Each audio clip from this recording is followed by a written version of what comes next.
కొంచెం దూరం నడవగానే కాలు నొప్పి వచ్చి కండరాలు పట్టుకుంటున్నాయా? అయితే ఇది పెరిఫెరల్ ఆర్టీరియల్ డిసీజ్ లక్షణం అయి ఉండొచ్చు. ఈ వీడియోలో మనం షుగర్ పేషెంట్స్ కాలు నొప్పులు రాకుండా ఉండాలంటే తీసుకోవాల్సిన జాగ్రత్తల గురించి మనం చూద్దాం. హాయ్, నేను డాక్టర్ దీప్తి కారేటి, ఇమ్మెన్స్ క్లినిక్స్ నుండి. పెరిఫెరల్ ఆర్టీరియల్ డిసీజ్ అంటే కాళ్ళకి సరఫరా చేసే రక్తనాళాల్లో కొలెస్ట్రాల్ ప్లాక్స్ అంటాం. దానివల్ల బ్లాక్ అయిపోయి రక్త సరఫరా తగ్గి కాళ్ళ కండరాలలో ఎనరోబిక్ మెటబాలిజం వల్ల లాక్టిక్ అసిడోసిస్ వచ్చి కాళ్ళ నొప్పులు వస్తూ ఉంటాయి. ఎక్కువ దూరం నడవలేరు. కండరాలు పట్టుకోవడం అనేది కూడా మనం షుగర్ పేషెంట్స్లో గమనిస్తూ ఉంటాము. షుగర్ లెవెల్స్ కంట్రోల్ లేకపోయినా పెరిఫెరల్ ఆర్టీరియల్ డిసీజ్ వచ్చేస్తుంది. ఫ్యామిలీ హిస్టరీ ఉన్న రావచ్చు. ఒబెసిటీ ఉన్న వాళ్ళలో ఎక్కువగా చూస్తూ ఉంటాము.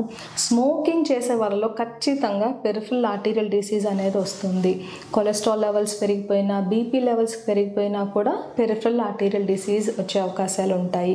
ఈ కాళ్ళ నొప్పులతో పాటు పెరిఫెరల్ ఆర్టీరియల్ డిసీజ్ ఉన్న షుగర్ పేషెంట్స్లో మనము పుండ్లు పడితే మానకపోవడము, కాళ్ళ మీద ఉన్న వెంట్రుకలు రాలిపోవడం, గోర్లు పెరగకపోవడము, కాళ్ళ టెంపరేచర్ మన బాడీ టెంపరేచర్ కన్నా చల్లబట్టడం కూడా గమనిస్తూ ఉంటాము.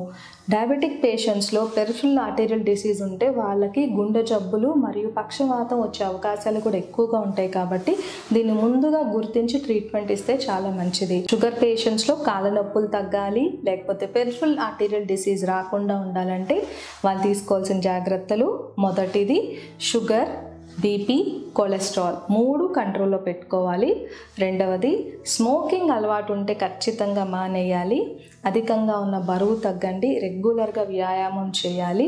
తీసుకునే ఆహార పదార్థాల్లో సింపుల్ కార్బోహైడ్రేట్స్ ఉండకూడదు. అంటే వైట్ రైస్, మైదా, స్వీట్స్, కేక్స్, బిస్కెట్స్ ఇటువంటివి తీసుకోకుండా కాంప్లెక్స్ కార్బోహైడ్రేట్స్ అంటాము, బ్రౌన్ రైస్, మిల్లెట్స్ అటువంటివి తీసుకుంటే మంచిది. ఎల్డిఎల్ అంటే బ్యాడ్ కొలెస్ట్రాల్. ఈ కొలెస్ట్రాల్కి రక్తనాళాల్లో పేరుకుని పోయే స్వభావం ఉంటుంది. కాబట్టి మీరు తీసుకునే ఆహార పదార్థాల్లో ఆయిల్ కంటెంట్ తగ్గించాలి. Deep fried items, red meat అటువంటివి తీసుకోకూడదు. హెచ్డిఎల్ అంటే గుడ్ కొలెస్ట్రాల్.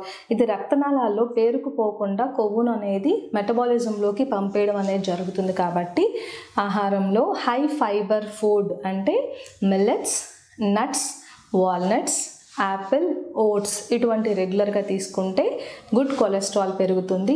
ఎక్సర్సైజ్ చేసినా కూడా గుడ్ కొలెస్ట్రాల్ పెరిగే అవకాశాలు ఉంటాయి. కొంతమంది షుగర్ పేషెంట్స్లో ఈ ప్లాక్ని కరిగించడానికి బ్లడ్ థిన్నర్స్ కూడా ఇస్తూ ఉంటాము. కొలెస్ట్రాల్ అవసరం అయితే కొలెస్ట్రాల్ మెడికేషన్ ఇచ్చి కూడా తగ్గించుకోవచ్చు.